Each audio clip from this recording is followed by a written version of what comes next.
नमस्कार, बहुत बहुत स्वागत है आप सभी का डीडी न्यूज के इस खास कार्यक्रम इस वक्त में। मैं हूं निखिल सिंह और क्या है इस वक्त की बड़ी खबरें जिनके बारे में विस्तार से जानने समझने को लेकर आपके मन में जिज्ञासा है। क्या है इन खबरों के मायने, क्या है इनके पीछे का एजेंडा। दिल्ली विधानसभा चुनावों में दावों और वादों के साथ ही चुनावी संघर्ष तेज हुआ है, तो नई दिल्ली विधानसभा सीट पर त्रिकोणीय संघर्ष में उलझे हैं केजरीवाल। आखिर क्या कुछ दावे और क्या कुछ वादे हैं और किस तरह से केजरीवाल उलझे हैं, इस पर हम बात करेंगे। साथ ही साथ प्लेसेस ऑफ वर्शिप एक्ट की बात होगी, जिसके समर्थन में सुप्रीम कोर्ट में कांग्रेस की याचिका पर बीजेपी हमलावर है। आखिर क्यों कांग्रेस ने यह याचिका दाखिल की है, इसके पीछे का मकसद क्या है इसके पीछे का एजेंडा, इस पर भी बात करेंगे। और बात होगी महाकुंभ में श्रद्धालुओं के जमावड़े पर अखिलेश यादव की तल्ख टिप्पणी की।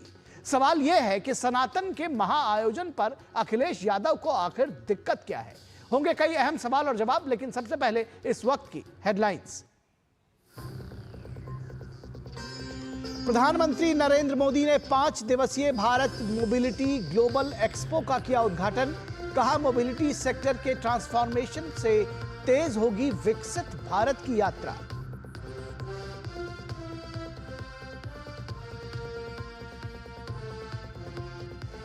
दिल्ली विधानसभा चुनाव को लेकर बीजेपी ने जारी किया संकल्प पत्र। युवाओं, महिलाओं, उद्यमियों और किसानों के लिए घोषणा।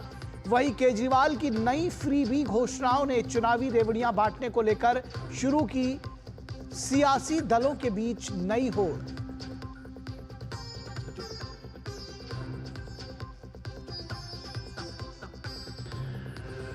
दिल्ली विधानसभा चुनावों का नामांकन पूरा होने के साथ ही स्पष्ट हुए सीटों के समीकरण। नई दिल्ली विधानसभा सीट पर बीजेपी और कांग्रेस के साथ त्रिकोणीय संघर्ष में उलझे अरविंद केजरीवाल।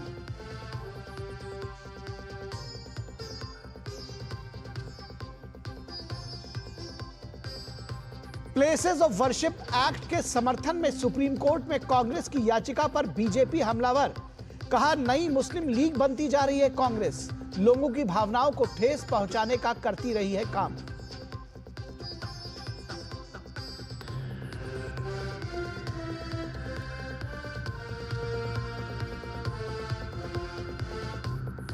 और महाकुंभ में श्रद्धालुओं के जमावड़े पर अखिलेश यादव की तल्ख टिप्पणी। सरकार के आंकड़े को अखिलेश यादव ने फर्जी बताया, तो बीजेपी समेत जो तमाम संत महात्मा हैं उन्होंने जताई नाराजगी। पूछा, सनातन के महाआयोजन पर अखिलेश यादव को आखिर दिक्कत क्यों है। तो ये एक बड़ा सवाल बना हुआ है और हम इस वक्त की शुरुआत में सबसे पहले बात करेंगे नई दिल्ली की सियासत की। त्रिकोणीय संघर्ष में उलझे अरविंद केजरीवाल। दिल्ली विधानसभा चुनावों के दावों और वादों के साथ ही चुनावी संघर्ष तेज हुआ है। दिल्ली को अपने पक्ष में करने के लिए नेता जी जान से चुनाव प्रचार में जुटे हुए हैं। आज नामांकन दाखिल करने का आखिरी दिन है और नामांकन प्रक्रिया पूरी होने के साथ सभी 70 सीटों पर उम्मीदवारों की स्थिति स्पष्ट हो जाएगी।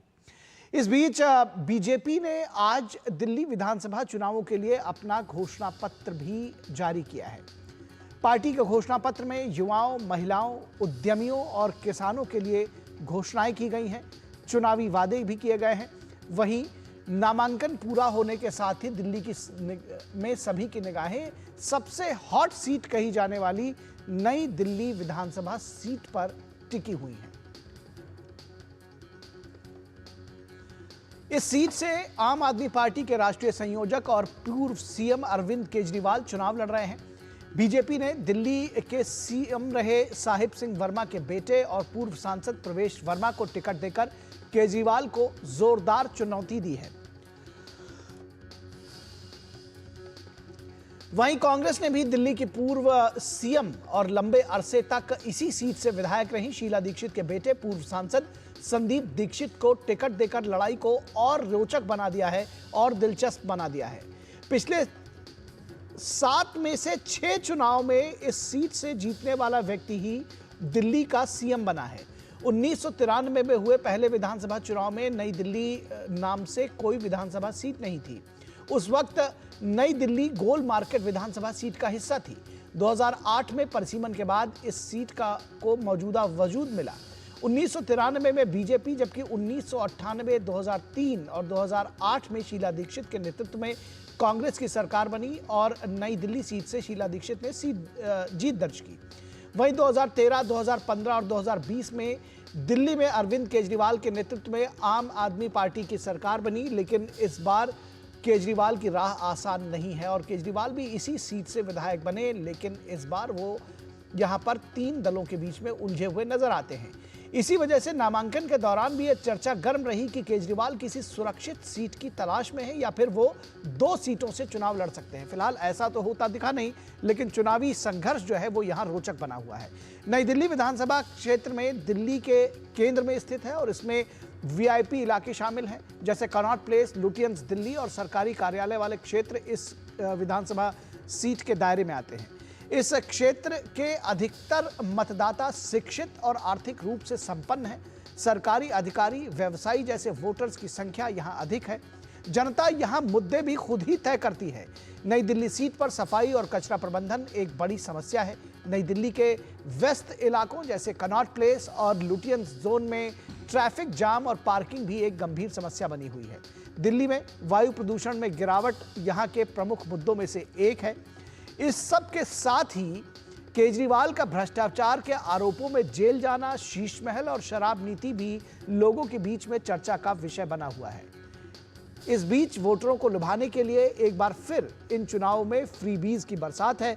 हर दल एक दूसरे से होड़ करने को मजबूर भी दिखाई दे रहे हैं फ्रीबीज बांटने के मामले में, क्योंकि अगर एक ने शुरुआत की है तो दूसरे को उसके साथ प्रतिस्पर्धा करनी पड़ रही है, ऐसा नजर आता है। और दिल्ली के लोगों की क्या राय है मौजूदा सरकार के बारे में, आइए वो सुनते हैं। बदलाव नहीं हुआ है। शीला दीक्षित जी ने जितना किया था सिर्फ उतना ही बदलाव हुआ है।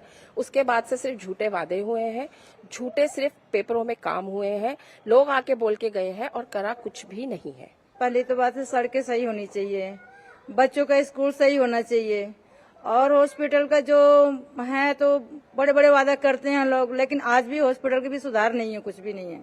लोग कहते तो हैं और उसके वादे के लिए बाद में जितनी बात सब भूल जाते हैं गरीब को। गंदा पानी इतना आ जाता है कि उसमें स्मेल आती है।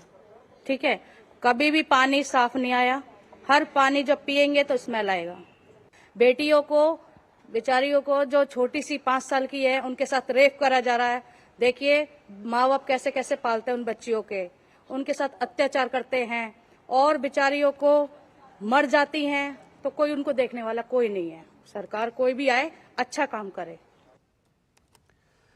और इस पूरी खबर पर बातचीत करने के लिए हमारे साथ हमारे खास मेहमान भी जुड़े हुए हैं। विनोद मिश्रा हमारे कंसल्टिंग एडिटर और साथ ही साथ जो फील्ड में लगातार बने हुए हैं, इन चुनावों को कवर कर रहे हैं, हमारे साथ धीरज भी बने हुए हैं। धीरज, सबसे पहले आपके पास आते हैं। चुनाव को कवर कर रहे हैं और अगर हम सीधे केवल नई दिल्ली सीट की बात करें, किस तरह से देखते हैं यहाँ पर चुनावी समीकरण और किस तरह से उलझे हुए दिखाई दे रहे हैं अरविंद केजरीवाल? क्योंकि बार बार ये बात कही जा रही है कि इन पूरे चुनावों के दौरान ये चर्चा रही कि शायद वो सीट बदल सकते हैं या दूसरी सीट पर चले जाएंगे। ऐसा तो होता हुआ दिखा नहीं, लेकिन फिर भी चुनावी लड़ाई यहाँ दिलचस्प है। क्या बताएंगे आप?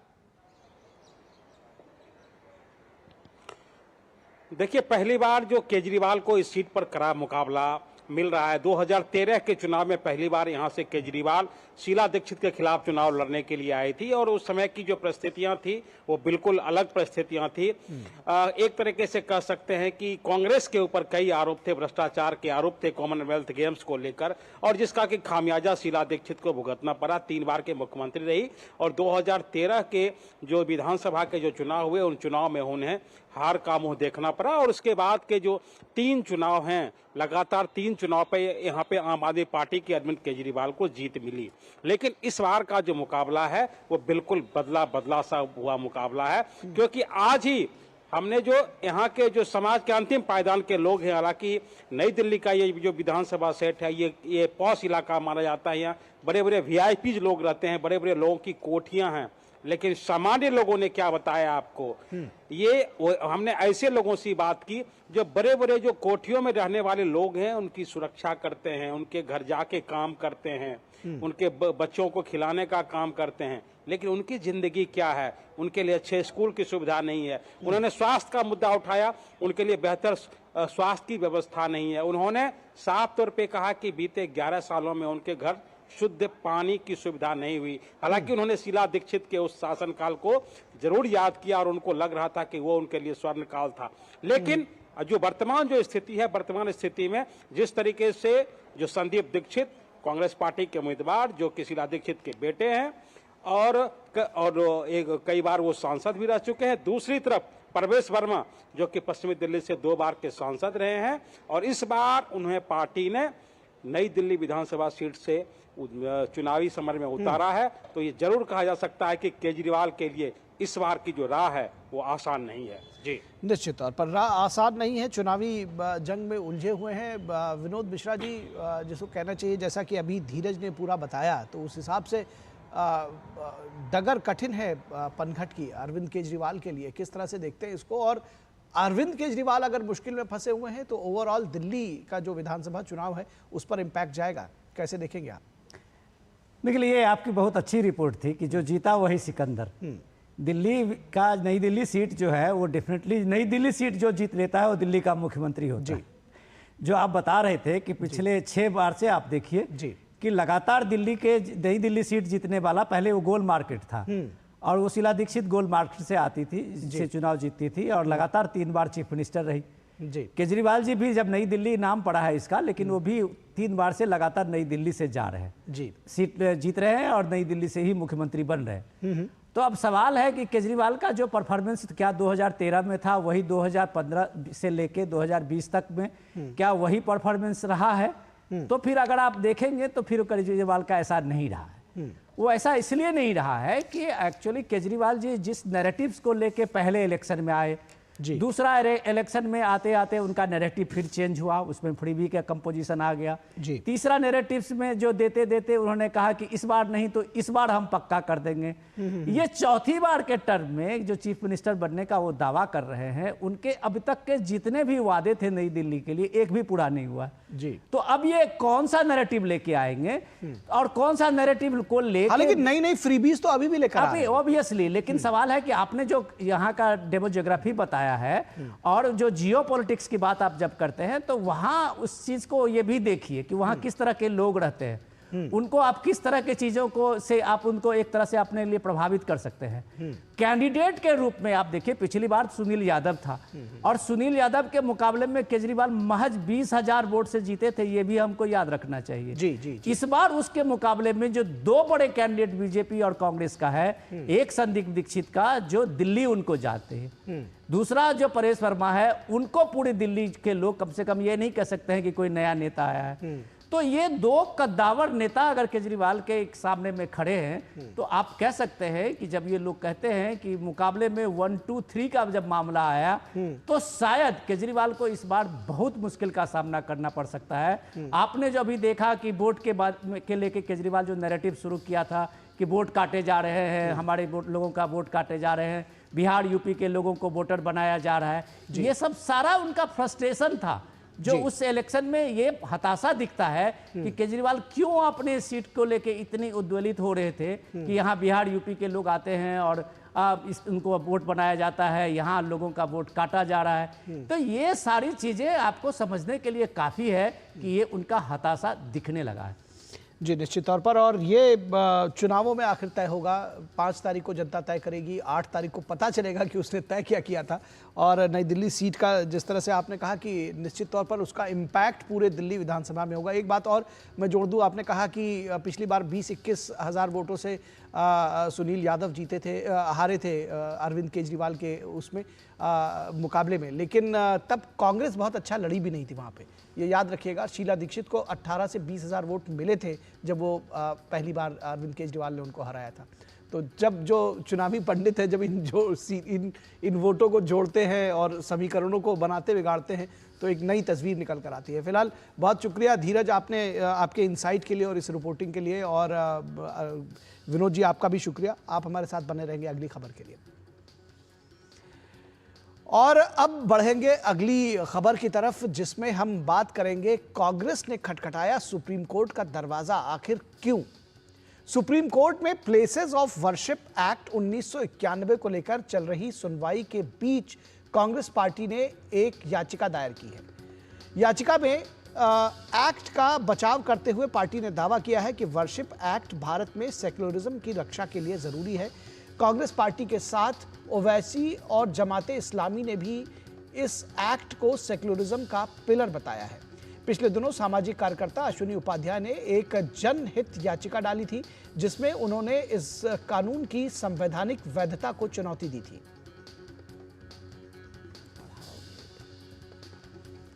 इसके बाद दर्जनों याचिकाएं दायर की गई थी। बाद में जमाते इस्लामी हिंद और ओवैसी ने भी इस कानून के समर्थन में याचिका दायर की।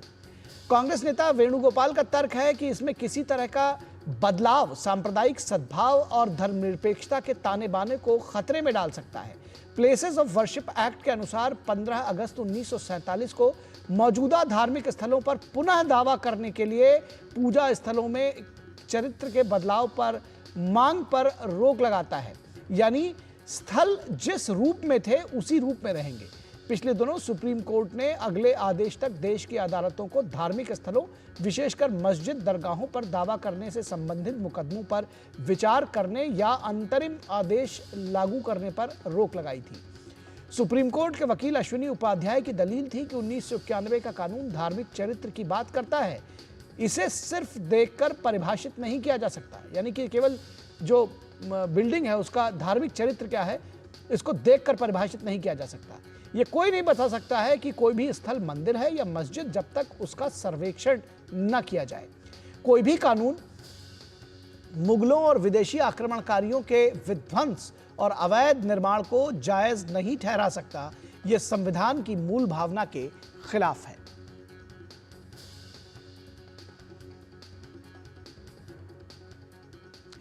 और सामाजिक कार्यकर्ता अश्विनी उपाध्याय ने एक जनहित याचिका दायर कर कानून की संवैधानिक वैधता को चुनौती दी। तो उन्होंने कहा क्या, आइए आपको सुनाते हैं।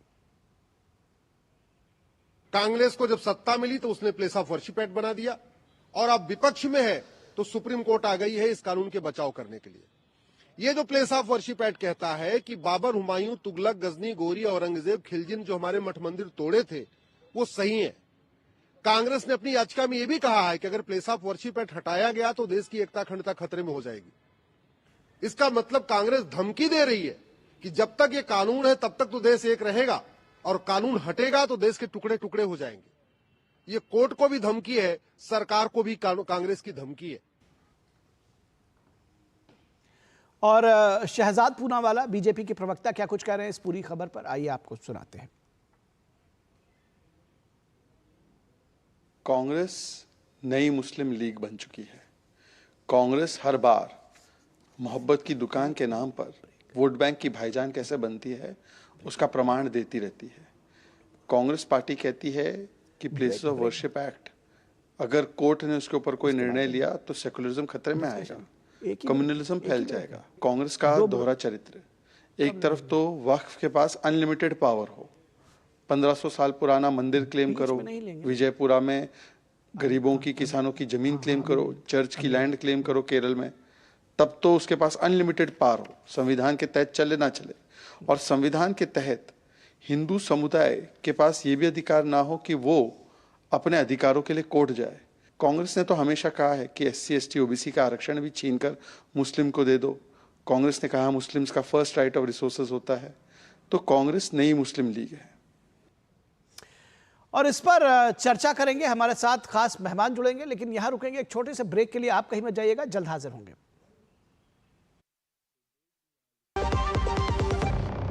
मुथूट फाइनेंस पेश करते हैं गोल्ड लोन मेला। गोल्ड लोन लेने पर और कस्टमर रेफर करने पर पाइए सुनहरा मौका, लाखों के गिफ्ट वाउचर जीतने का, साथ ही साथ जीतें आप 24 कैरेट खरा सोना। गोल्ड लोन लेने के लिए आज ही मुथूट फाइनेंस की ब्रांच में जाइए या फिर कॉल कीजिए 1-800-313-1212। जब धरती चीर कर निकलता है लोहे का पत्थर और मिलता है मोंगिया के जोश से, फिर तपता है, पिघलता है और बनता है फौलाद। अब होता है सरिया सारी खूबियों के साथ। मोंगिया स्टील, मजबूत देश का मजबूत सरिया। स्वागत है आपका ब्रेक के बाद। और प्लेसेस ऑफ वर्शिप एक्ट पर आखिर इस एक्ट से कांग्रेस को इतना मोह क्यों है, क्या है इसके पीछे का सारा एजेंडा, ये भी समझने की कोशिश करेंगे। हमारे साथ 3 खास मेहमान जुड़े हुए हैं। सुमित नागपाल जो कि एडवोकेट हैं सुप्रीम कोर्ट के, हमारे साथ जुड़े हुए हैं। सुमित जी बहुत स्वागत है आपका। हमारे साथ राहुल लाल राजनीतिक विश्लेषक जुड़े हुए हैं। राहुल जी बहुत स्वागत है और मैं उम्मीद करता हूं कि आप कांग्रेस का पक्ष रखेंगे।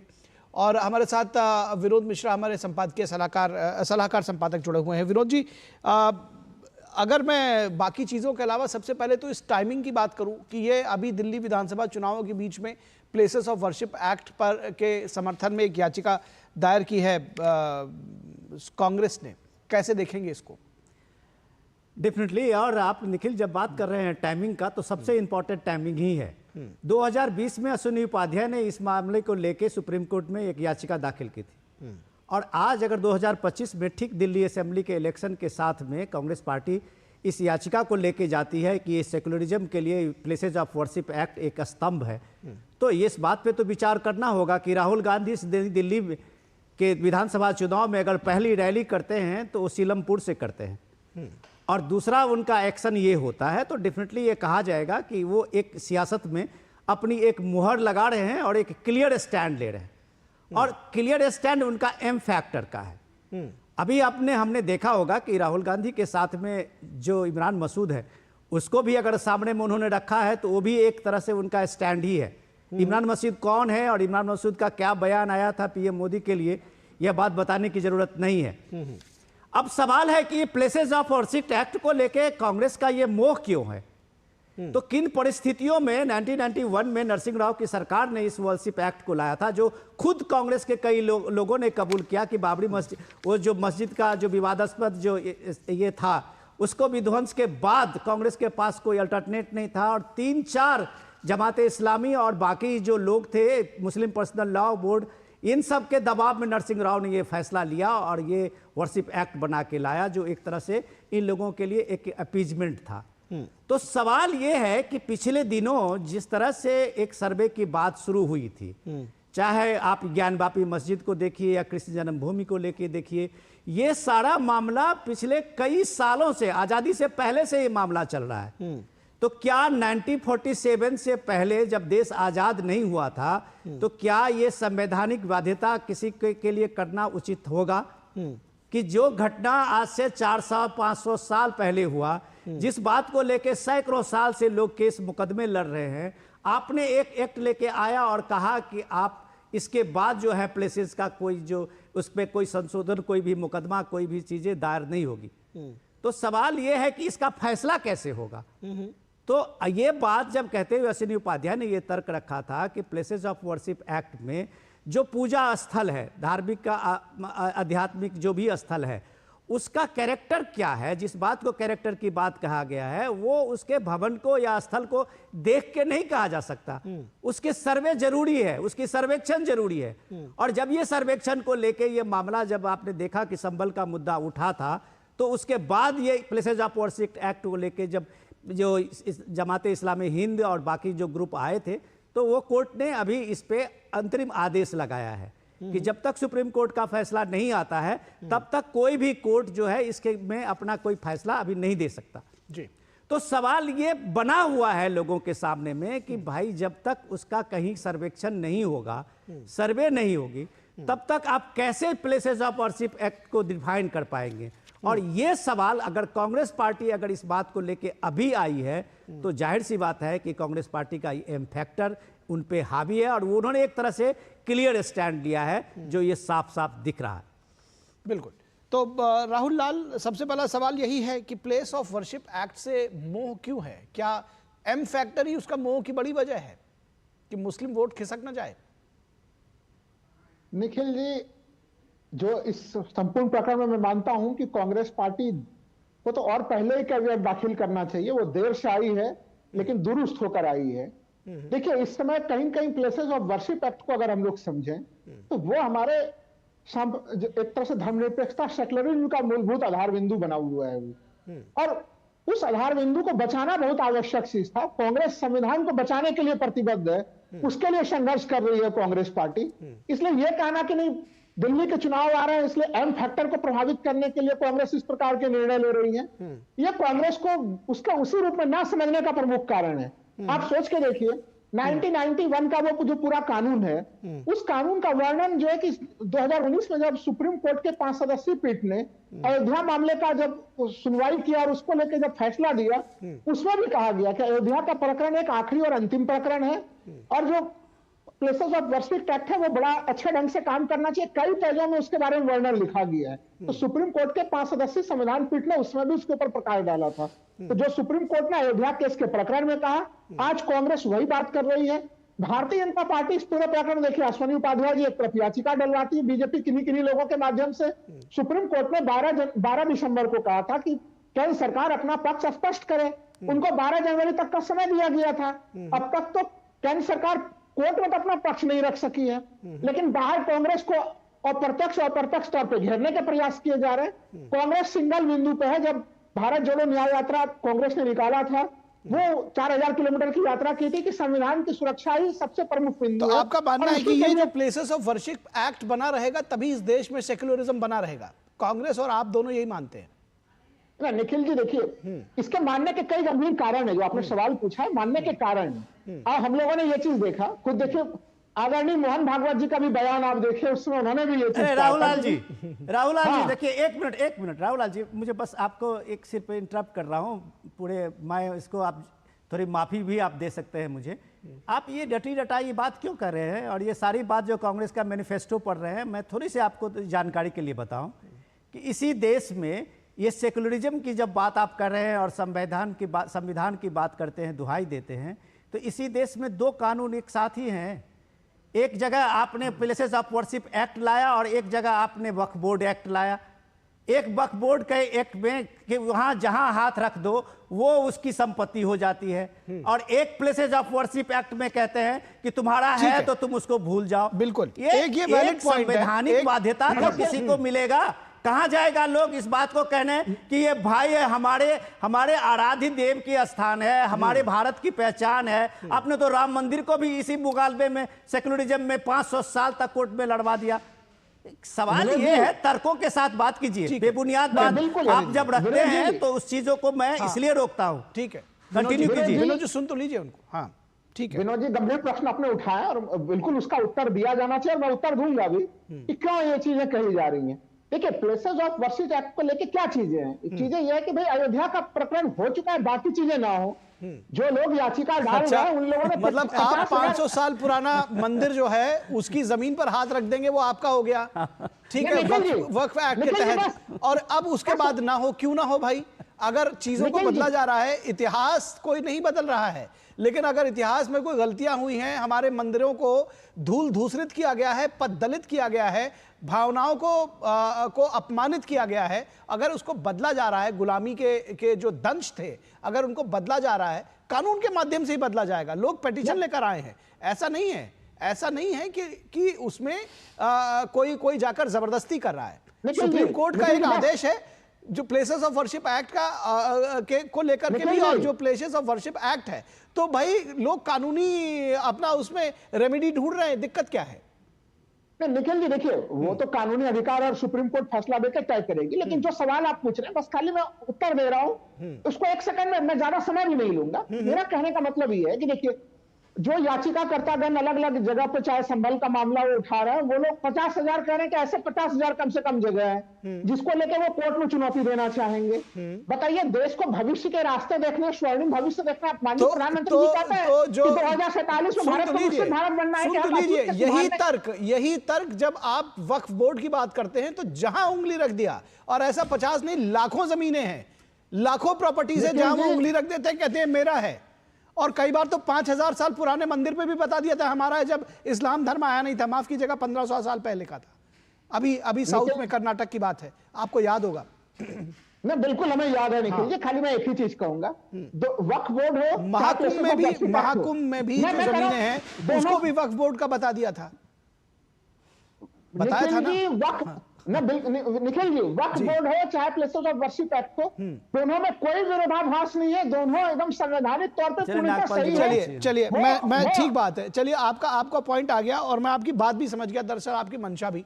लेकिन मैं सुमित जी से समझना चाहूंगा, जब प्लेसेस ऑफ वर्शिप एक्ट की भी बात होती है सुमित जी, तो सर्वे किए बिना ये तय कैसे होगा? जो बात अश्विनी उपाध्याय कह रहे हैं उसमें तो दम लगता है कि भाई बिना सर्वे किए कैसे कोई चीज तय होगा कि उस स्ट्रक्चर के अंदर है क्या? देखिए, आपको दो बातें समझनी पड़ेंगी निखिल जी। पहली बात यह है कि जो भारत में न्यायपालिका है उसमें सुप्रीम कोर्ट के पास ये अधिकार है कि वो किसी भी कानून का जुडिशियल रिव्यू कर सकते हैं। तो जहां तक कोई भी याचिकाकर्ता अगर ये कहता है कि ये जो कानून बनाया गया है इसका आप जुडिशियल रिव्यू कीजिए, ये अनकॉन्स्टिट्यूशनल है, तो उसमें किसी को कोई परेशानी नहीं होनी चाहिए। ये एक कॉन्स्टिट्यूशनल राइट है किसी भी सिटीजन का, मैं कहूंगा इस देश के, कि अगर वो सुप्रीम कोर्ट में जाके ये कहे कि ये कानून जो है वो असंवैधानिक है, अनकॉन्स्टिट्यूशनल है, in that case judicial review की पावर सुप्रीम कोर्ट के पास है। और मैं आपको ये भी बताऊंगा, जब हम हिस्टोरिकल इनजस्टिस की बात करते हैं, हमने देखा कि इस देश में जब आजादी मिली तो उस टाइम ये देखा गया कि SC/STs जो है उनके साथ एक हिस्टोरिकल इनजस्टिस था। इन दैट केस क्या किया गया? एक प्रोग्रेसिव कानून लाया गया, संविधान में उनको रिजर्वेशन जो है वो उसका प्रावधान दिया गया था कि उनको हम बेहतर करेंगे, उनको बेहतर अपॉर्चुनिटीज देंगे। वो एक प्रोग्रेसिव लेजिस्लेशन था, मैं ये कहूंगा। लेकिन जब एक हिस्टोरिकल इनजस्टिस एक कम्युनिटी के साथ हुआ है कि उसके जो धर्म स्थान है उनको तोड़ के उनका स्ट्रक्चर चेंज कर दिया गया था, नेचर चेंज कर दिया गया था, तो क्यों ऐसा ना हो कि उनको भी एक प्रोग्रेसिव लेजिस्लेशन के द्वारा ये हक दिया जाता कि आपके साथ जो हिस्टोरिकल इनजस्टिस हुआ था उसको जो है खत्म किया जाएगा। आपको जो है ये हक मिलेगा कि आपके अगर कोई धर्म स्थान जिनको तोड़ दिया गया था, जिनको तोड़कर उनका स्ट्रक्चर चेंज किया गया था, नेचर चेंज किया गया था, आप भी अदालत में आ सकते हैं, वो मांग सकते हैं। तो मैं ये मानता हूं कि एक तो इस देश के हर नागरिक को अधिकार है कि अगर वो चाहे तो वो इस हिस्टोरिकल इनजस्टिस को पलटने की बात कर सकता है। और जहां तक अब मैं आता हूं आपके सवाल पे कि आपने कहा कि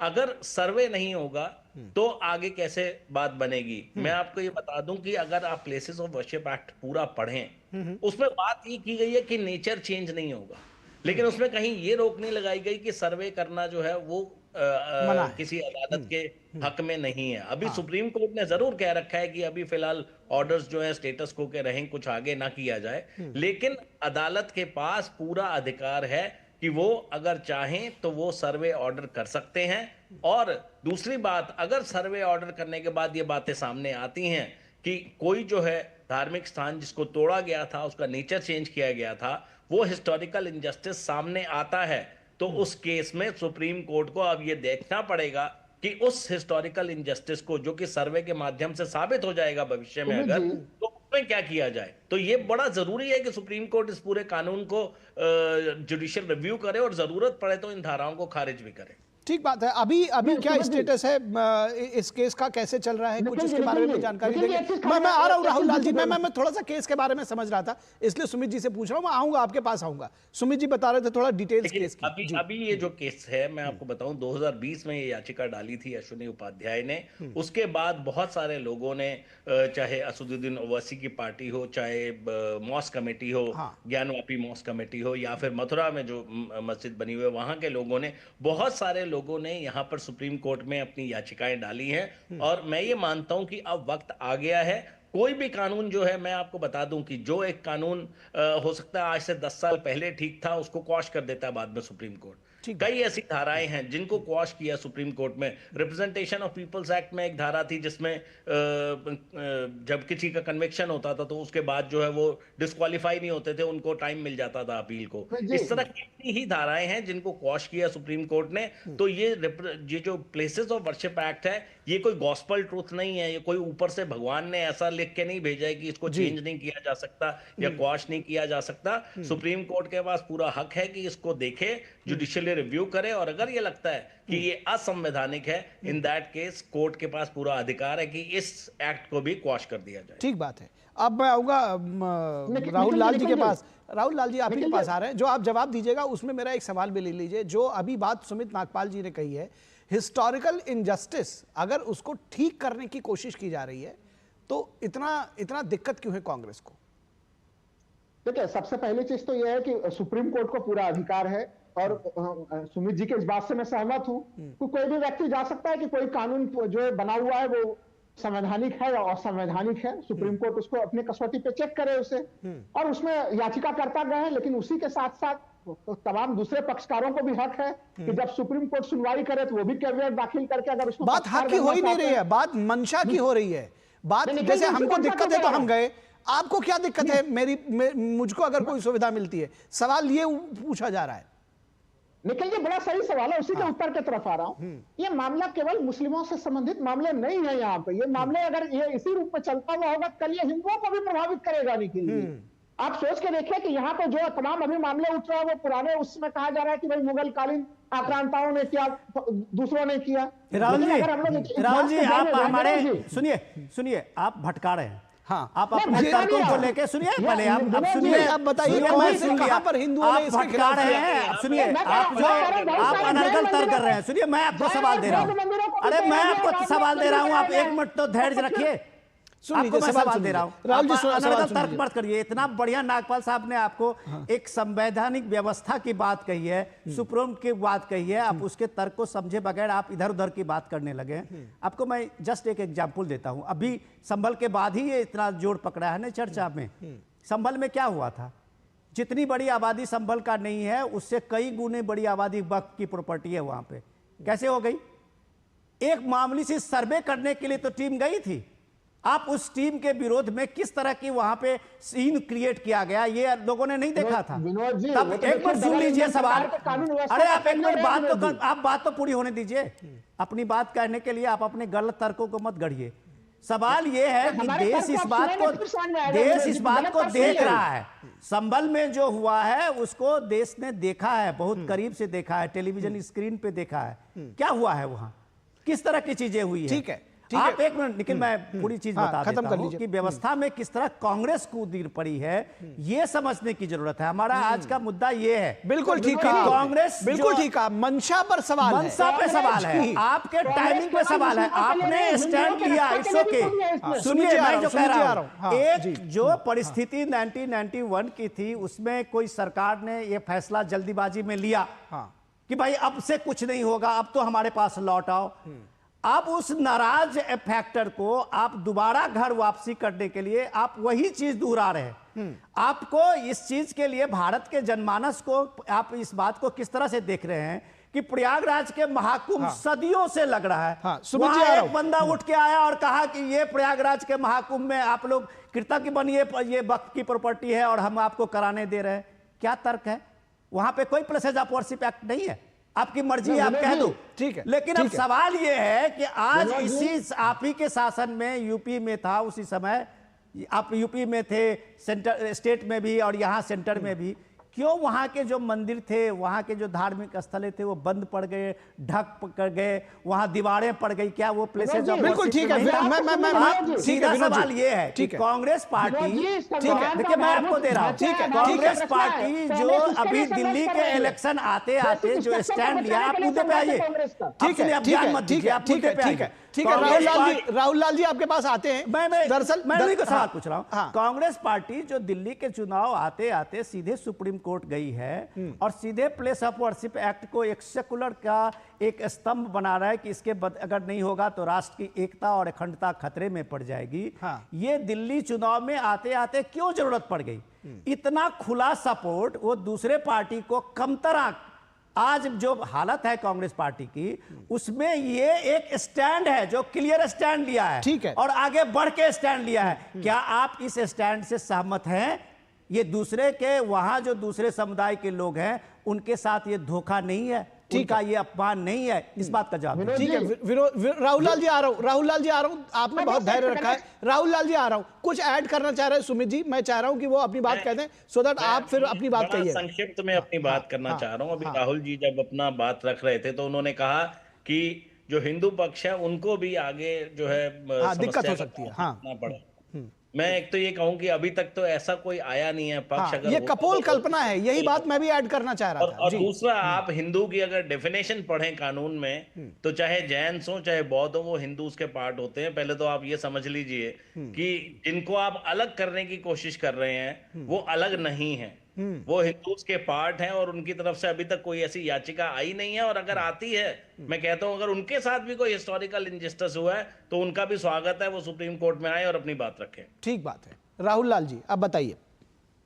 निखिल जी, देखिए 1973 के केशवानंद भारती ने जो है कि बहुत महत्वपूर्ण फैसला दिया था, बेसिक स्ट्रक्चर संविधान का सामने में आया था। सुमित नागपाल जी जिस तथ्य की तरफ इशारा कर रहे हैं कि सुप्रीम कोर्ट हर चीजों के संवैधानिकता की जांच कर सकती है, वो उसी के संदर्भ में है कि अगर संविधान के आधारभूत ढांचे से कोई टकरा रहा है तो वो उस हद तक जो है कि वो असंवैधानिक शून्य हो जाएगा। और आप ये बताइए क्या बेसिक स्ट्रक्चर को डिफाइन किया गया है वहां पर? केशवानंद भारती जजमेंट की आप बात कर रहे हैं, क्या डिफाइन किया है सुप्रीम कोर्ट ने? केशवानंद भारती ने कोई डेफिनेशन नहीं दी गई है। देखिए वो आपकी बात रख रहे हैं। अब सुमित जी ने कह दिया है, उसका जवाब दीजिए। सुमित जी ने जो सवाल पूछा उसका जवाब दीजिए। मैं उसी का जवाब दे रहा हूं कि देखिए उसको परिभाषित नहीं किया गया, लेकिन सेक्युलरिज्म को रखा गया। तो आपके हिसाब से जो परिभाषा है आप वही बेसिक स्ट्रक्चर मानेंगे क्या? मेरी परिभाषा नहीं, सुप्रीम कोर्ट के 5 सदस्यीय संविधान पीठ ने जिसका अयोध्या का निर्णय दिया, उसमें भी माना गया प्लेसेस ऑफ वर्शिप तक आधारभूत संरचना बेसिक स्ट्रक्चर का हिस्सा है। मैं नहीं कह रहा सुमित जी, ये सुप्रीम कोर्ट के फैसले के आधार पर। लेकिन उसी के साथ राहुल लाल जी, उसी के साथ सभी को हक है कि उस कानून को चुनौती दे सके, और चुनौती दी जा रही है। फिर सवाल उठता है कि आखिर कांग्रेस उस कानून के पक्ष में क्यों है? कानून के पक्ष में वो जब हिस्टोरिकल इनजस्टिस को ठीक करने की बात हो रही है, बावजूद ये बात कांग्रेस के गले क्यों नहीं उतर रही है? इसलिए नहीं उतर रही है क्योंकि उसको अपना वोट बैंक मजबूत करना है। कुल मिला जुलाकर बात यहां ये आती है और यही तर्क दिया जा रहा है। संघर्ष कर रही है कांग्रेस, विविधता में एकता को बनाए रखना है, राष्ट्र को कैसे पक्षों में रखना है, उसके लिए संघर्ष। मतलब एक पक्ष को दबा करके एकता बनाएंगे। निखिल, मुझे एक मिनट दीजिए। बिल्कुल किसी को दबाना नहीं है, सर्वधर्म संभाव के रास्ते पर चलना है और संविधान की सुरक्षा की बात है। ठीक है, सुमित जी कुछ कह रहे हैं, उसके बाद आइए विनोद जी। रिवर्स डिस्क्रिमिनेशन की बात हो रही है यहाँ पर। हाँ, रिवर्स डिस्क्रिमिनेशन की। ठीक है विनोद जी। रामलाल जी एक मिनट आप ध्यान से सुनिएगा, और उसके बाद आपने सारे इतना लीगल एडवाइस आप दे रहे हैं कि नागपाल साहब को भी कंफ्यूजन होने लगा कि आप कह क्या रहे हैं। आप एक मिनट थोड़ा सा ये सुनिएगा। जब ये भारत पाकिस्तान का विभाजन हुआ था तो उस समय के विभाजन का यही मूल था कि आप पाकिस्तान जाने का मतलब ही, बनने का मतलब था कि वो नई, अपने को उसने नई मदीना कहा था कि हम पाकिस्तान एक अपने कल्चर, अपने धर्म, अपने चीज़ों को अलग कर रखेंगे, हमें भारत के साथ में ये सारी चीज़ें नहीं हो सकती है। ओके, ये डिवीजन का एक मूल तत्व था ये। तो आपको वीर सावरकर को समझना पड़ेगा, जिसको आपके पार्टी और राहुल गांधी माफी वीर कहते हैं। तो उन्होंने कहा था कि अगर तुम अपने को मुसलमान कहते हो तब हम हिंदू होते हैं, बाकी हिंदू तो विश्व मानव है। उसने तो कभी माना ही नहीं कि हम भी कोई हिंदू हैं। ठीक है, तो ये आपने जबरदस्ती, सुनिए, आपने जबरदस्ती हिंदू बनाया है। जितना आप मुसलमान करेंगे उतना हिंदू हिंदू होते जाएगा। इस चीज को समझिए कि सवाल ये है, सिंपल सी बात इसका सिंपल ये है कि आप जब इस कानून को पैरवी में करने आते हैं तो आप डिवीजन से पहले, भारत के विभाजन से पहले के जो दर्द है उसको आप दोबारा लेके आते हैं। आप ये दोबारा लेके इसलिए आते हैं कि आप जिसको एक सिक्योर और वोट बैंक बनाते हैं, तो आप एक तरह से उस चीज को, दूसरे धर्म भारत को अपमान कर रहे हैं। भारत की पहचान, सुनिए तो, भारत की पहचान, एक मिनट सुन लीजिए, भारत की पहचान सुनिए। कल पीएम मोदी ने कहा है कि अगर आप इस चीज को समझें कि भारत को जाने बगैर, भारत एक आध्यात्मिक देश है, उसकी एक पहचान है। अगर आप भारत की पहचान को खत्म करेंगे तो फिर भारत का अस्तित्व क्या रहेगा? आप एक यूनियन ऑफ इंडिया, सुनिए तो कहीं, आप 1947 के बाद के भारत की बात करते हैं। कांग्रेस पार्टी में दिक्कत क्या है, और आज की तारीख में जो नई पार्टी है उनके साथ दिक्कत है। सुनिए तो मैं जो बता रहा हूं, कांग्रेस पार्टी में दिक्कत क्या है कि वो सिविलाइजेशनल स्टेट भारत है, उस बात को आप नकारते हैं। चलिए, मेरे आप पास समय नहीं रह गया, बिल्कुल मेरे पास समय नहीं रह गया। आप सिर्फ ये कह रहे हैं कि 1947 का भारत है। आप एक बार अपने लोगों को बोलिए कि प्रयागराज कुंभ जाएं और वो सनातन के सबसे बड़े जमावड़ा को देखें और तब समझेंगे कि भारत की पहचान क्या है। यहाँ कोई उत्तर दक्षिण पूर्व पश्चिम जात पात कुछ भी नहीं है। राहुल जी, समय नहीं रह गया मेरे पास, कुछ कहना चाह रहा हूं। भारत को पहचानेंगे, ये एक बेईमानी लगेगी। ठीक है विनोद जी। राहुल लाल जी, हमारे पास समय रह नहीं गया, अगर आप कुछ एक लाइन में कुछ कहना चाह रहे हो। बस एक ही पंक्ति में कहूंगा, संविधान की सुरक्षा देश संविधान से चल रहा है। चलिए ठीक है, हम समझ गए आप क्या कहना चाह रहे हैं। संविधान की सुरक्षा एक पक्षीय नहीं हो सकती। संविधान की सुरक्षा का ठेका इस वक्त अगर कहा जाए तो लगभग सभी दलों ने ले रखा है। संविधान हिलाते हुए, संविधान दिखाते हुए, संविधान को तार तार भी करते रहेंगे और कहेंगे संविधान को की सुरक्षा का ठेका हमने ले रखा है। इस देश की जनता को बेवकूफ मत समझिए, सब समझ रहे हैं और सब इसको बहुत ध्यान से देख रहे हैं। तो इसलिए यह बात भी समझने की जरूरत है कि आखिर जब प्लेसेस ऑफ वर्शिप एक्ट पर आते हैं और जो बात अभी सुमित नागपाल ने कही कि हिस्टोरिकल इनजस्टिस अगर हुआ है और अगर उसको ठीक करने की कोशिश में अपने हक हकूक की मांग में अगर कोई व्यक्ति जाता है इस देश का नागरिक, तो उसमें कोई दिक्कत नहीं होगी। फिलहाल सुमित नागपाल, राहुल लाल और विनोद मिश्रा, आप तीनों लोगों को बहुत शुक्रिया हमारे साथ इस पूरी चर्चा में जुड़ने के लिए। और यहां रुकेंगे एक छोटे से ब्रेक के लिए। ब्रेक के बाद जब वापस लौटेंगे तो बात करेंगे महाकुंभ को लेकर अखिलेश यादव को आखिर दिक्कत क्या है।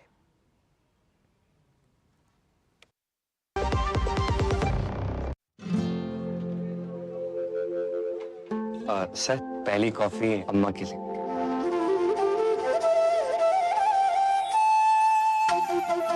जब अपनों का साथ हो तभी होता है शुभ आरंभ। इसीलिए सिर्फ मुथूट फाइनेंस सदियों से देता आ रहा है और नई शुरुआत में अपनों जैसा भरोसा। Muthoot finance, India's number 1 most trusted financial services brand. तो गोल्ड लोन के लिए अभी फोन कीजिए 1-800-313-1212। मेरी पसंद, मेरी पसंद, मेरी पसंद, मेरी पसंद, हमारी पसंद, हम सबकी पसंद। मजबूत देश का मजबूत सरिया होंगे स्टील। ब्रेक के बाद एक बार फिर आप सभी का स्वागत है और अब बात करेंगे महाकुंभ में अखिलेश ने कहा डेटा फर्जी है। तो आखिर क्यों डेटा से लेकर के तमाम जो चीजें हैं उस पर वो सवाल उठा रहे हैं। प्रयागराज कुंभ में अब तक 7 करोड़ लोगों ने स्नान किया है। सिर्फ 14 जनवरी को ही अमृत स्नान में यह तादाद 3.5 करोड़ की थी। अब तक के सबसे बड़े सनातन पर्व के भव्य आयोजन की चर्चा देश विदेश में हो रही है, लेकिन समाजवादी पार्टी के नेता अखिलेश यादव को कुंभ के भव्य आयोजन और संख्या को लेकर आंकड़े फर्जी लगते हैं। एक प्रेस कॉन्फ्रेंस बुलाकर समाजवादी पार्टी के नेता ने कहा कि बीजेपी का हर आंकड़ा फर्जी है। यह जानना जरूरी है कि सदियों से चले आ रहे कुंभ मेले में सरकार की भूमिका सिर्फ सुविधा देने की होती है, यानी फैसिलिटेटर की। लोग खुद आते हैं और दुनिया के सबसे बड़े समागम की शोभा बढ़ाते हैं। सरकार का आयोजन नहीं है, यह भी समझने की जरूरत है। अखिलेश को सुनने में आया है कि ट्रेनें खाली जा रही हैं, सुनने में आया है कि लोग पहुंच नहीं रहे हैं, लेकिन आयोजन स्थल पर लोगों का बाहर इंतजार करने की शिकायत भी करते हैं। अखिलेश यादव के शासनकाल में 2013 के कुंभ में 12 करोड़ लोगों के आने का दावा किया गया था। यह अलग बात है कि प्रयागराज स्टेशन हादसे में 35 लोगों की मृत्यु भी हो गई थी, लेकिन हर बार कुंभ में 10 से 12 करोड़ लोगों की संख्या बताई जाती रही है। लेकिन 2019 में यह आंकड़ा 24 करोड़ पहुंच गया था।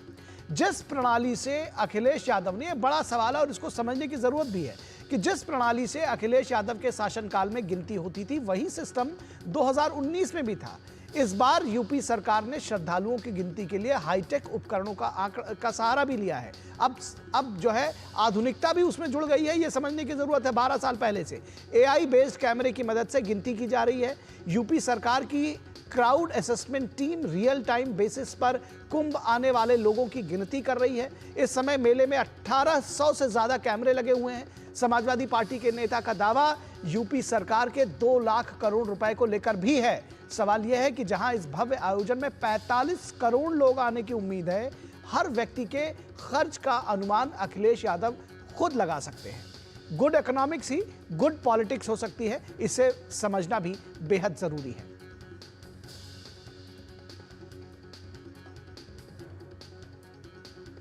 और समाजवादी पार्टी के मुखिया अखिलेश यादव ने महाकुंभ में श्रद्धालुओं के आंकड़े पर सवाल उठाया। कहा क्या, आइए आपको सुनाते हैं। कुछ ट्रेनें खाली आ रही हैं, सुनने में आया गोरखपुर वाली खाली ट्रेन गई है पूरी, और नहीं मानते अभी वीडियो दिखा सकता हूं मैं आपको।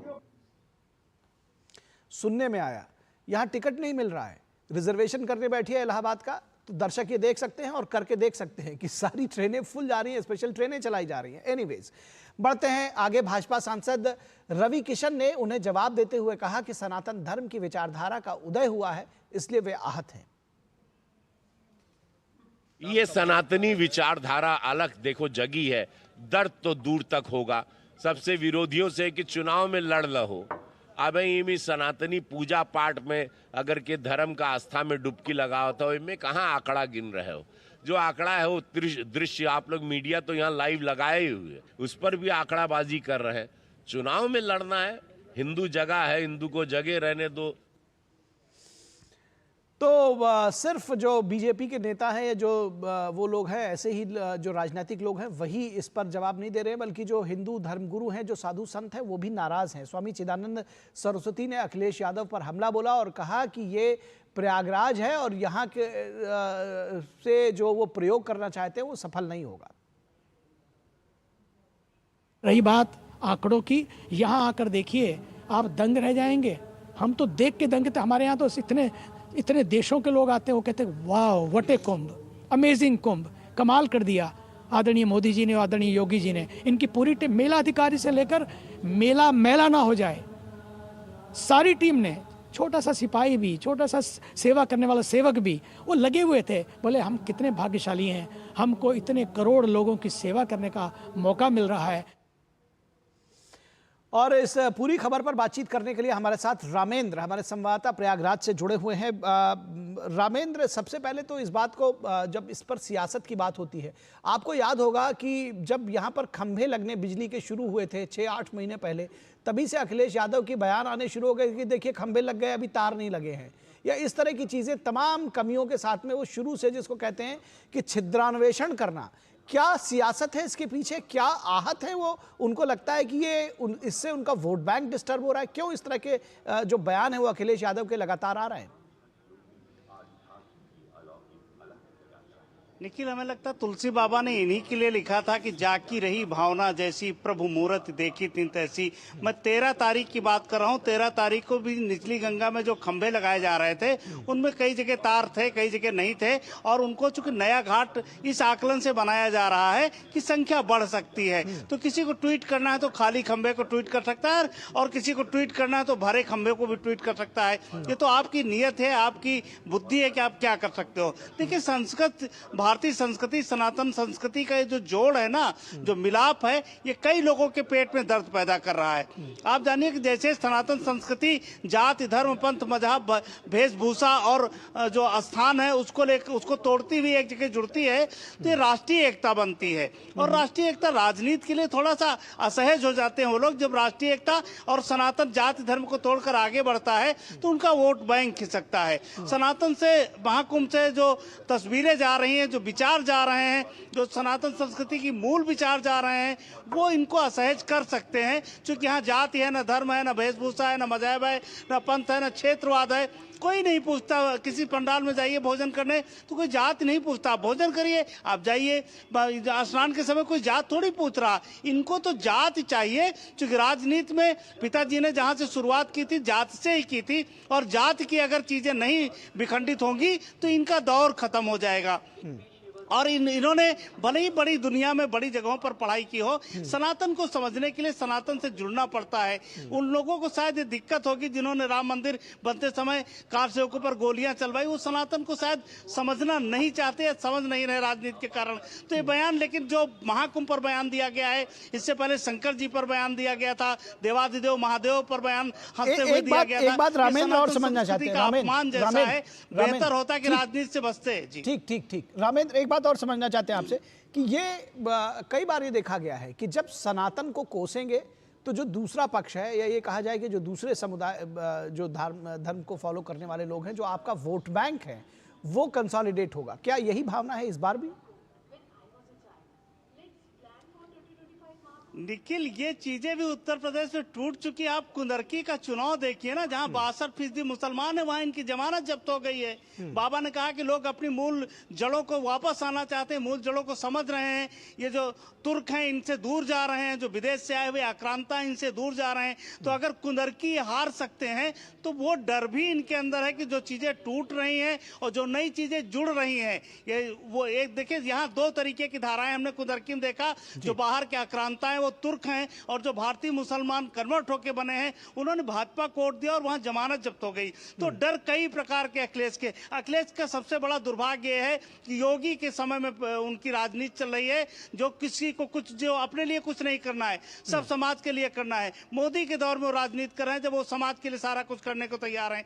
तो वो दिक्कतें हैं, चुनौतियां हैं, अखिलेश की राजनीतिक चुनौतियां हैं। लेकिन धर्म पर टिप्पणी ना करते निखिल तो बेहतर होता। बिल्कुल बिल्कुल, धर्म पर, क्योंकि इस तरह से टिप्पणियों से एक पूरा वर्ग सनातन आहत होता है। ये बात शायद राजनेताओं को समझनी चाहिए। बहुत शुक्रिया रामेंद्र इस तमाम बातचीत और जानकारी के लिए। तो इस वक्त के आज के अंक में बस इतना ही। हमारी पूरी टीम को दीजिए इजाजत। नमस्कार।